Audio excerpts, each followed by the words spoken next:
Bom dia, meu nome é Viviane, eu represento a Potência Ventures, um dos parceiros nesse mapeamento, e a ideia hoje é compartilhar com vocês alguns resultados que para a maioria das pessoas que está atuando nesse campo ainda é inédito, apresentado dessa maneira, com tantos resultados de todas as categorias que a gente mapeou e entrevistou. A ideia, e esse é o primeiro mapeamento realizado no Brasil, e ele é um marco zero, é que a gente comece o dia tendo uma ideia e um panorama do que está acontecendo, qual é o estado da arte hoje desse campo no Brasil. Esse campo que é tão difícil de definir, que inclui tantos atores diversos. Então, dentro desta diversidade, o que nós já podemos começar a delinear para poder, então, entender melhor esse campo e saber como melhor atuar nele. Tá? Algumas pessoas costumam achar mapeamentos e dados estatísticos áridos, mas eu acho super importante a gente olhar para esses números, entender o que eles significam. Por trás desses números, gente, existem grandes oportunidades. Oportunidades de mudar, oportunidades de empreender, oportunidades de corrigir. Então é muito interessante realmente que a gente em conjunto comece a decifrar esses números e entender o que eles nos apresentam como tendências para o curto, médio e longo prazo.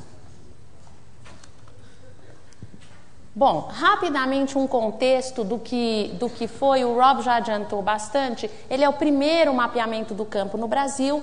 Ele tem algo que o torna bastante legítimo, que é uma parceria de várias organizações. Então não é uma organização com a sua perspectiva do que é olhar de negócio social. Isso exigiu de todos nós, de Avina, de Potência, do Polo, dos colaboradores que estiveram conosco da Vox, da Artemisia, um alinhamento prévio, uma discussão do conceito, um entendimento de quais são os atores importantes nesse campo. Tudo isso já é um passo para construir uma nova indústria de uma forma diferente do que se construíram outras, ou seja, a partir da colaboração de vários interessados buscando alinhar suas perspectivas. Outro aspecto interessante que para nós é um privilégio é poder contar no Brasil com uma empresa de consultoria e de pesquisa de mercado especializada na base da pirâmide, mas mais do que isso, interessada genuinamente no desenvolvimento da base da pirâmide. Então nós tivemos o Plano CDE que nos ajudou a pensar essa pesquisa, pensar o mapeamento, elaborar os questionários e definir então critérios para cada ator que a gente ia identificar. E outro aspecto também interessante, que torna essa pesquisa interessante também aos olhos de outros atores fora do Brasil, é que a gente buscou usar métricas, medidas, elaborar perguntas que fizessem emergir respostas que são padrões internacionais, reconhecidos por vários países. Então, por exemplo, ao invés de definir áreas de atuação dos negócios sociais, segundo o nosso entendimento, nós buscamos usar essas métricas internacionais. Para quem gosta de métricas, de avaliação, é muito interessante visitar o site do Aires, que é um conjunto de métricas que analisa a performance social e ambiental de negócios. Então, muitas das respostas e dos resultados vão poder ser comparados com padrões internacionais. Bom, qual foi o perfil final da amostra? Para vocês entenderem, a gente tomou o cuidado de não ter uma amostra enviesada pelo nosso conhecimento prévio do que era o campo. Então, o que o Plano CD nos propôs vamos fazer uma primeira parte que a gente chamou de snowball, bola de neve. Vamos identificar nomeadores e para esses nomeadores perguntar sugestões. Quem são os negócios hoje no campo? Quem são as aceleradoras que estão trabalhando para desenvolvê-los? Quem são as incubadoras? Quem são os investidores? A gente inicialmente pensou em várias categorias para entrevistar, mas acabamos definindo, até por uma questão de escopo, 3 grandes categorias: os negócios, os desenvolvedores e os investidores. Então, este primeiro momento do mapeamento foi um contato com nomeadores para construir uma lista que chegou aí a mais de 1000 nomes entre negócios, aceleradoras, incubadoras e investidores. Essa lista era muito heterogênea, não necessariamente representava a totalidade dos atores do campo, porque ainda existe muita indefinição no conceito. Então a gente trabalhou essa lista para poder então identificar quem eram mesmo os negócios sociais que estavam inseridos ali, diferenciá-los um pouco de ações de responsabilidade social, de projetos sociais, de iniciativas de geração de renda e chegar numa amostra significativa. Acabamos terminando então com uma amostra de 104 entrevistados, 50 negócios, 40 desenvolvedores e 14 investidores. E a gente vai explicar os critérios dele na medida que a gente for apresentando os resultados de cada um. Em relação aos negócios, bom, nós optamos, até porque a gente não podia ter um número indefinido de entrevistas e porque o interesse da maioria das organizações envolvidas no mapeamento é desenvolver negócios em formação, nós então optamos por focar em micro e pequenas empresas. Utilizamos aí o critério do BNDES e esse foi o nosso foco. Também optamos por atuar em negócios que focam diretamente na base da pirâmide e não aqueles que oferecem serviços que indiretamente contribuem para o desenvolvimento da base da pirâmide. Ou seja, negócios que oferecem produtos e serviços ou negócios que incluem na cadeia de valor. E também negócios viáveis economicamente ou então que estivessem com planos de no curto ou médio prazo se tornar viáveis. Esse é um campo em construção, é difícil esperar que todos os negócios já tenham atingido o break-even. Ter ou não a intencionalidade de produzir o impacto social, nós, na medida do possível, buscamos negócios com intencionalidade, mas isso não foi um critério de exclusão, e atuando em áreas de necessidade estrutural. E quais foram, então, os principais resultados? Bom, da amostra de 50 negócios, o que nós percebemos é que 50% deles estavam na região sudeste, mesmo com o nosso empenho em criar nomeadores, em identificar nomeadores em todo o país. Ou seja, é um movimento que ainda tem mais força no sudeste, mas que já começa a aparecer com bastante força e expressão também no nordeste, e que já tem exemplos no restante do país. Outro aspecto interessante, apesar do nosso foco não ser analisar muito o perfil empreendedor, nós tivemos algumas perguntas que fizeram surgir conclusões interessantes. A primeira, e está muito relacionado com muito do que a gente escutou ontem, a palestra do Dan, do Unreasonable Institute, é a característica desses empreendedores de já terem empreendido mais do que uma vez. Então, vocês veem que 78% deles já empreenderam mais de uma vez.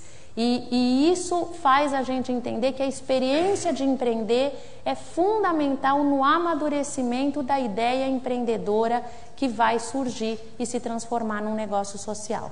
Um outro aspecto interessante que nós observamos é da escolaridade. 8 em cada 10 dos entrevistados tinha nível superior.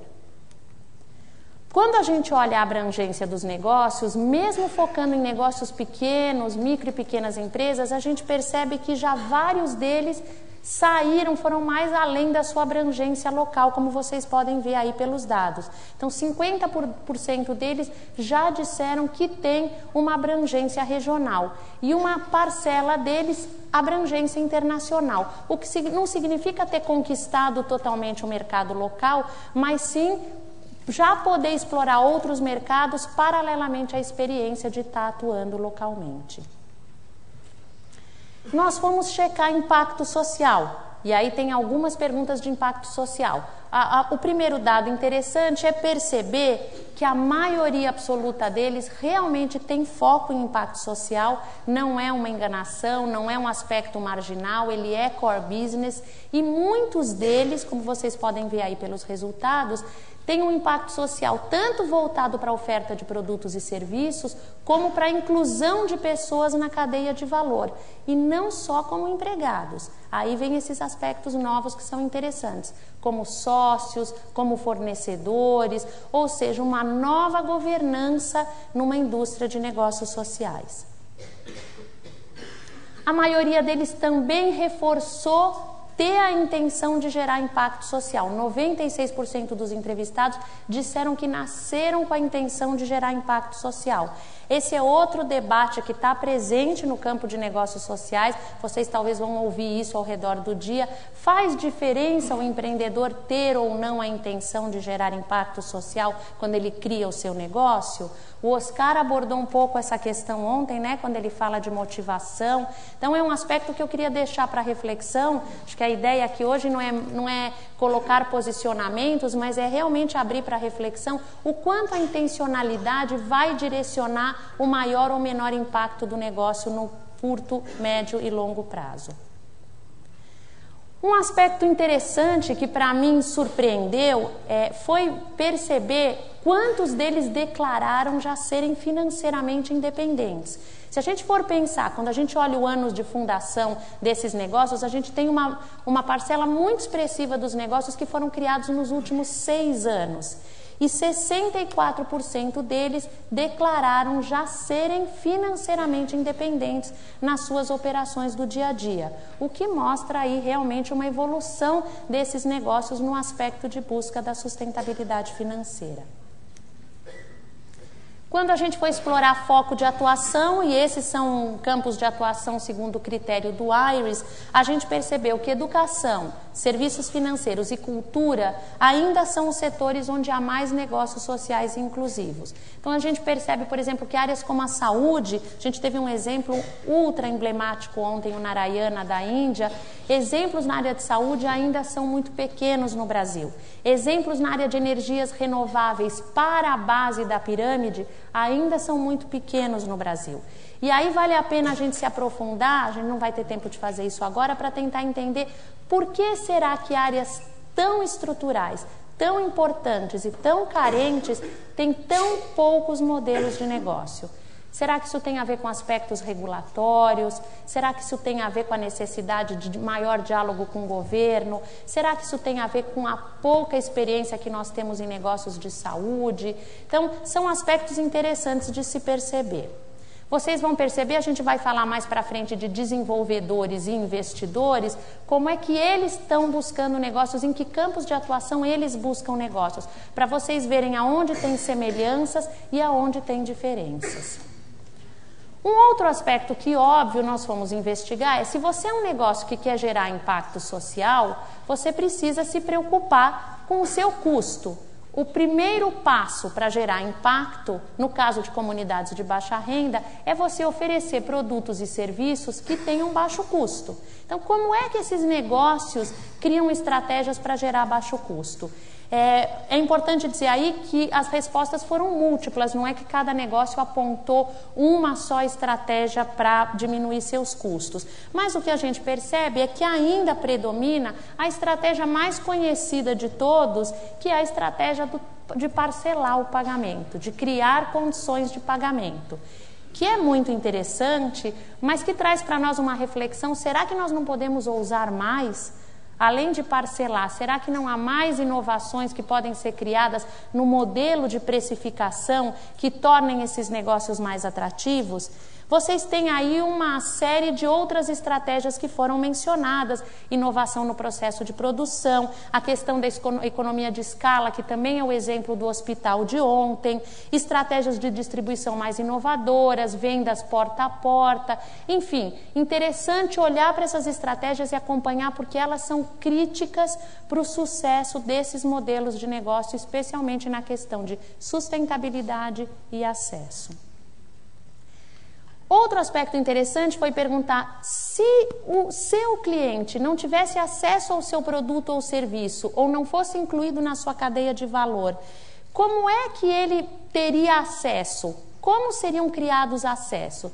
No caso de produtos e serviço, o que foi interessante perceber é que 49% dos negócios declararam que se eles não tivessem acesso ao nosso produto e serviço, eles teriam que comprar um produto mais caro. E 22% deles disseram que se eles não tivessem acesso aos nossos produtos e serviços, eles não teriam acesso a outra alternativa, o que reforça a relevância do desenvolvimento desses modelos de negócio, especialmente em áreas estruturais. Lembrem-se que nós não estamos falando de produtos de consumo, Nós estamos falando de produtos e serviços de necessidade estrutural. Muito bem.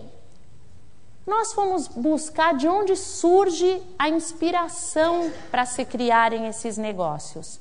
De onde eles vêm? 1/3 dos negócios nos disseram que eles buscam a sua tecnologia, eles desenvolvem a tecnologia, 1/3 busca a tecnologia para desenvolver seus negócios em outras fontes. 2/3 desenvolvem internamente, a ideia surge da experiência do empreendedor ou de uma equipe de empreendedores, mas 1/3 deles nos disseram que se inspiram em outros modelos ou em outras fontes, na universidade, na conversa com parceiros, em diversas interações. Para nós esse é um dado interessante porque ele mostra aí uma oportunidade de você poder começar a pensar em identificar empreendedores para trazer modelos bem-sucedidos de outros países e reaplicá-los. Lembrem bem disso, não é replicá-los, mas reaplicá-los, ou seja, adaptá-los ao contexto brasileiro e reaplicar algumas lições aprendidas aqui. O próprio Hospital Narayana ontem estava nos comentando no intervalo do desejo deles de replicar essa metodologia no Brasil. Nós sabemos que a regulação na área de saúde aqui no Brasil é muito diferente da regulação da Índia, mas eu que tive a oportunidade de ir lá visitá-los pessoalmente, tem algumas lições aprendidas, alguns processos criados que são espetaculares, que poderiam ser reaplicados aqui no Brasil. Então fica aí a mensagem para aqueles de vocês que estão querendo empreender, que querem ter ideias, que as ideias podem surgir das suas experiências, das experiências de quem estão próximos, mas também podem surgir da pesquisa de modelos bem-sucedidos lá fora, de um entendimento do campo aqui no Brasil e de uma junção deste entendimento com o conhecimento do modelo lá no exterior. Para a gente então poder criar modelos novos para cá, mas inspirados em tecnologias que existem em outros países. Então, essas foram as principais conclusões que a gente chegou do perfil do negócio. A gente foi pesquisar algo muito interessante, que população eles beneficiam. E aí nós vimos um dado que é muito interessante, que foi até o Plano CDE, que tem muita experiência de trabalhar com grandes empresas, que nos chamou a atenção para isso.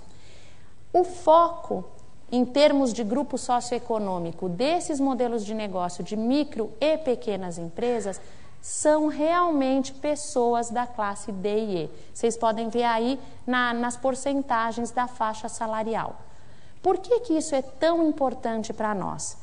Porque hoje existe um discurso generalizado e grande de muitos atores interessados em desenvolver a base da pirâmide. Mas quando a gente olha ainda alguns exemplos de empresas multinacionais, de grandes empresas, na prática, o que elas estão conseguindo até agora é acessar a classe C ou a classe C-. Ainda é difícil para essas empresas desenvolverem modelos para a classe D e E. Quando a gente faz um mapeamento nas micro e pequenas empresas, a gente descobre que aí sim, realmente tem uma parcela expressiva com foco na classe D e E. Isso nos aponta duas oportunidades interessantes. A primeira, reforça uma convicção que muitos de nós temos, que a inovação vai surgir muito mais nas micro e pequenas empresas do que no interior das grandes empresas. O que não significa que essas micro e pequenas empresas não possam se juntar a grandes empresas para, por exemplo, ampliar mecanismos de distribuição, ter mais capilaridade. Mas essas pequenas e microempresas têm muito mais flexibilidade, muito mais capacidade de inovação, muito mais agilidade para criar modelos que resolvam obstáculos que esses sim são muito desafiadores de acesso e precificação para as classes D e E. Em relação a grupos demográficos, vocês viram que a população em geral é beneficiada, né? Tem vários grupos aí beneficiados pelos negócios sociais e inclusivos. E por último, algo que nos surpreendeu negativamente foi que metade desses negócios, apesar de terem como foco principal gerar impacto social, disseram não medir o impacto social. Então, a pergunta que nós todos nos fazemos é como é então que eles podem garantir que geram esse impacto? Esse é um dado muito baixo. Se a gente for se aprofundar nos 50% que medem, fica mais grave ainda, porque muitos deles usam metodologia própria. E essa metodologia própria, às vezes, ela é bastante incipiente. Então, a gente percebe que tem um campo aí de avaliação de impacto e de definição de métrica grande para ser desenvolvido. Vamos ver os principais resultados para desenvolvedores. Quem são os desenvolvedores? A gente buscou entrevistar incubadoras e aceleradoras ligadas ou não a universidades, e como critérios para defini-las, explicando brevemente o que vocês já podem ler aí, a gente resolveu definir o seguinte: incubadora e aceleradora não é quem oferece um serviço pontual a um negócio. É quem cria uma ambiência para o negócio se desenvolver. É quem oferece uma série de serviços. É quem atende o negócio por um determinado tempo e não pontualmente com algum projeto. E que tenha um foco em micro e pequenas empresas. Ao contrário dos negócios, que são efetivamente negócios que geram impacto social, nós não pudemos criar um critério de só vamos entrevistar incubadoras ou aceleradoras que desenvolvem negócios sociais. Porque se a gente for ver, eu acho que o exemplo da Artemisia é praticamente isolado no Brasil. A Ana Romanelli, que está aqui da Vina e vai estar conosco mais tarde, a Vina tem se dedicado a buscar aceleradoras e incubadoras no Brasil e ela comenta bastante isso. É muito difícil você achar. Então, os nossos critérios foram mais flexíveis. Incubadoras e aceleradoras que dentro do seu portfólio tenham algum negócio com impacto social, mas que tinham aí a intenção de buscar esses negócios. E o que nós encontramos então? Nós encontramos, de novo, como nos negócios, uma concentração maior no Sudeste e principalmente em São Paulo.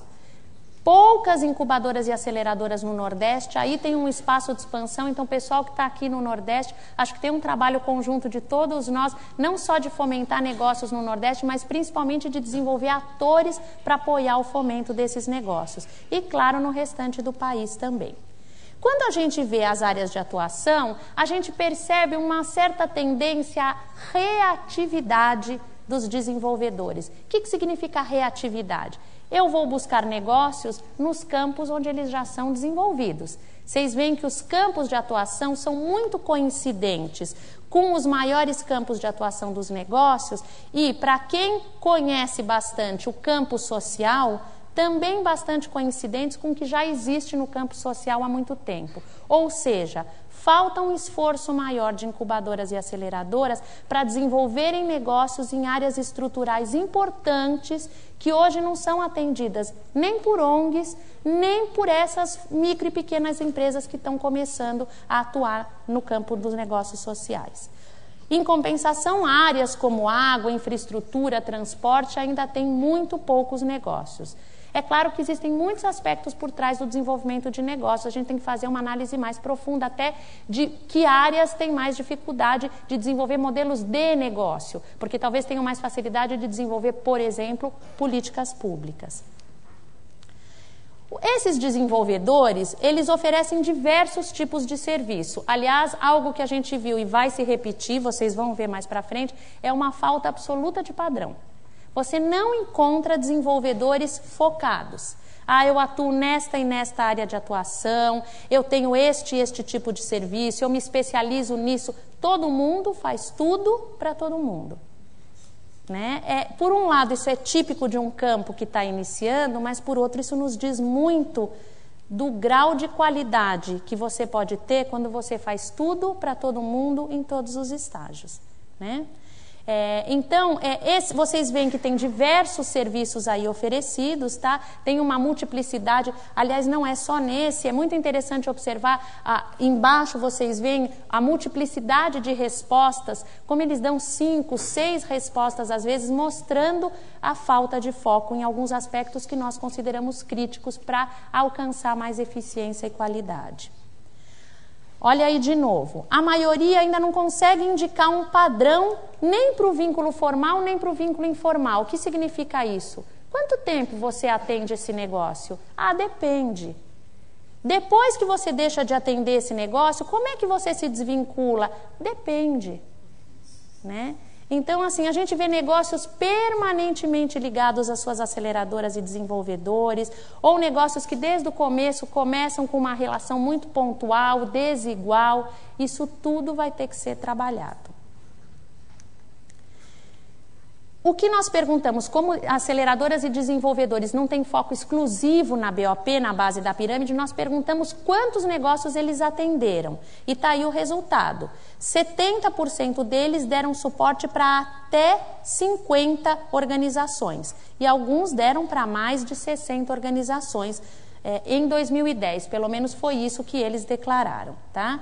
E outra coisa interessante é ver que tanto empresas quanto ONGs receberam apoio desses desenvolvedores. Ontem, vocês se lembram da Flávia do Matos Filho falando de estrutura jurídica? Esse campo ainda tem uma mescla de estruturas jurídicas diferentes, ONGs e empresas. Algumas aceleradoras e desenvolvedores atendem só empresas, mas outras aceitam ONGs também. Aqui tem uma cascata de impacto. O que a gente queria perceber aqui era a eficiência das aceleradoras e incubadoras como um todo. Então, elas apoiaram, em média, 252 empreendimentos, 140 deles se tornaram autossuficientes, 98 deles sobreviveram um ano após a emancipação. Se os dados declarados realmente puderem ser comprovados e tudo, a gente acha, então, que é um trabalho de qualidade, que a gente tem aí um espaço para investir mais nesses atores que já existem e reforçar a qualificação do que eles já fazem. Falando de novo de medição de impacto social, desenvolvedores um pouquinho mais coletam dados de impacto do que negócios sociais. Está aí 75% para 25%. E por último, para não me alongar muito e dar espaço para a gente poder conversar, nós fomos buscar os investidores, que ainda são poucos no Brasil. Poucos em que sentido? No caso de investidores, aí sim nós optamos por focar naqueles que têm a intencionalidade de criar portfólios, não a exclusividade, tá? Mas que têm a intencionalidade de buscar negócios que gerem impacto social, para diferenciá-los de investidores que por acaso têm algum em seu portfólio, mas que é muito mais pela lucratividade que o negócio gera do que pela intenção de gerar impacto. E também aqueles que transferem recursos por mecanismos de mercado. Muito bem, incluímos os doadores. Por que incluímos os doadores? Incluímos doadores porque nós sabemos que este campo de negócios sociais ainda precisa de doações. É importante vocês lembrarem que o setor privado também começa com doações. Talvez não de fundações que tenham a intenção de gerar benefício público, mas de família, de amigos, do próprio empreendedor. Então, é muito importante a gente lembrar que a doação tem um aspecto importante no desenvolvimento desse campo, mas não deve ser o alicerce desses negócios, ou seja, eles têm que ter uma visão de se tornarem sustentáveis e rentáveis ao longo do tempo. De novo, concentração no Sudeste, dos investidores, e veja, não só Sudeste, Rio e São Paulo, do universo de 14 que nós conseguimos identificar. Várias estruturas jurídicas diferentes, aqui também existe uma diversidade grande, a nossa leitura em relação à diversidade de investidores é diferente da leitura dos desenvolvedores. Aqui não falta foco, aqui estamos em um momento de aprendizado.